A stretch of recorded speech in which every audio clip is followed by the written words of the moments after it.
ଜୟ ଜଗନ୍ନାଥ ଦର୍ଶକ ବନ୍ଧୁ, ଆଶା କରୁଛି ଆପଣ ସମସ୍ତେ ଭଗବାନଙ୍କ ଦୟାରୁ ଭଲରେ ଥିବେ। ଆଜିର ଏହି ଭିଡ଼ିଓରେ ମୁଁ ଆପଣଙ୍କୁ ଶିଶୁ ଦିବସ ବିଷୟରେ କିଛି କହିବାକୁ ଯାଉଛି। ଆଶା କରୁଛି ଭିଡ଼ିଓଟି ଆପଣ ସମସ୍ତଙ୍କୁ ନିଶ୍ଚୟ ଭାବେ ଭଲ ଲାଗିବ। ଭିଡ଼ିଓଟିକୁ ସ୍କିପ୍ ନ କରି ଶେଷ ପର୍ଯ୍ୟନ୍ତ ଦେଖନ୍ତୁ। ସମ୍ମାନନୀୟ ସଭାପତି ମହୋଦୟ, ମୋର ପ୍ରିୟ ଛାତ୍ରଛାତ୍ରୀ ବୃନ୍ଦ ତଥା ଉପସ୍ଥିତ ମୋର ସହକର୍ମୀଗଣ ଓ ବିଜ୍ଞ ସଜ୍ଜନ ମଣ୍ଡଳୀ, ଆଜିର ଏହି ଶିଶୁ ଦିବସର ଶୁଭ ଅବସରରେ ସମସ୍ତଙ୍କୁ ମୋର ଶୁଭକାମନା।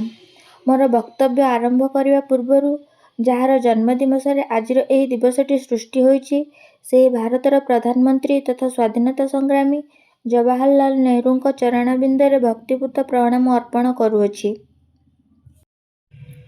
ଆଗରେ ପଡ଼ିଛି ପଥ ବହୁ ଦୂର, ଆହୁରି କେତେ ଯେ ବାକି, ଚାଲିବି ଚାଲିବି ନ ପଡ଼ିବି ଥକି, ବୁଜିବା ଆଗରୁ ଆଖି। ଶିଶୁପ୍ରେମୀ ନେହେରୁଙ୍କ ଅମୀୟ କବିତା ପଂକ୍ତିରୁ ପଦେ। କବିତାରୁ ଆମେ ଜାଣିପାରିବା ଯେ ମଣିଷ ଜୀବନର ପ୍ରଧାନ ଲକ୍ଷ୍ୟ କ'ଣ, ଉଦ୍ଦେଶ୍ୟ କ'ଣ। ନେହେରୁ ଥିଲେ ଶିଶୁଙ୍କ ଭିତରେ ଶିଶୁ।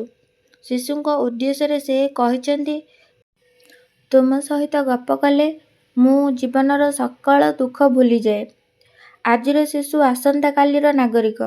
ଆଉ ସେହି ଶିଶୁଙ୍କୁ ବହୁତ ଭଲ ପାଉଥିବା ସ୍ୱାଧୀନ ଭାରତର ପ୍ରଧାନମନ୍ତ୍ରୀ ପଣ୍ଡିତ ଜବାହରଲାଲ ନେହେରୁଙ୍କ ଆଜି ଜନ୍ମଦିବସ। ଏହି ଦିନକୁ ଶିଶୁ ଦିବସ ରୂପେ ସାରା ଦେଶରେ ପାଳନ କରାଯାଏ। ଶିଶୁଙ୍କୁ ଅଧିକାର, ଦାୟିତ୍ୱ ଓ ଶିକ୍ଷା ବିଷୟରେ ସଚେତନ କରିବା ଉଦ୍ଦେଶ୍ୟରେ ସାରା ଦେଶରେ ଏହି ଦିନକୁ ଶିଶୁ ଦିବସ ଭାବେ ପାଳନ କରାଯାଏ। 1899 ମସିହା ନଭେମ୍ବର 14 ତାରିଖ ଦିନ ଆହ୍ଲାବାଦର ଆନନ୍ଦ ଭବନରେ ଜନ୍ମଗ୍ରହଣ କରିଥିଲେ ଜବାହରଲାଲ ନେହେରୁ। ତାଙ୍କ ବାପାଙ୍କ ନାମ ମତିଲାଲ ନେହେରୁ ଓ ମାତାଙ୍କ ନାମ ସ୍ୱରୂପା ରାଣୀ ଥିଲା। ସେ ସ୍ୱାଧୀନ ଭାରତର ପ୍ରଥମ ପ୍ରଧାନମନ୍ତ୍ରୀ ଥିଲେ। ଛୋଟ ପିଲାମାନେ ତାଙ୍କୁ ଖୁସିରେ ଚାଚା ନେହେରୁ ବୋଲି ଡାକନ୍ତି। ସେ ପଣ୍ଡିତ ନେହେରୁ ଭାବରେ ପରିଚିତ ଥିଲେ। ପ୍ରାଥମିକ ଶିକ୍ଷା ସରିବା ପରେ ସେ 15 ବର୍ଷ ବୟସରେ ଇଂଲଣ୍ଡ ଯାଇଥିଲେ। 1907 ମସିହା ଅକ୍ଟୋବର ମାସରେ ସ୍ନାତକ କରିବା ପାଇଁ ତ୍ରିନୀତ ମହାବିଦ୍ୟାଳୟ କେମ୍ବ୍ରିଜ ଯାଇଥିଲେ। 1910 ମସିହାରେ ପ୍ରାକୃତିକ ବିଜ୍ଞାନରେ ସ୍ନାତକ ସାରିଲେ। 1910ରେ ଓକିଲାତି ପାଇଁ ଲଣ୍ଡନ ଯାଇଥିଲେ। 1912 ମସିହାରେ ସେ ଭାରତ ଫେରିଥିଲେ।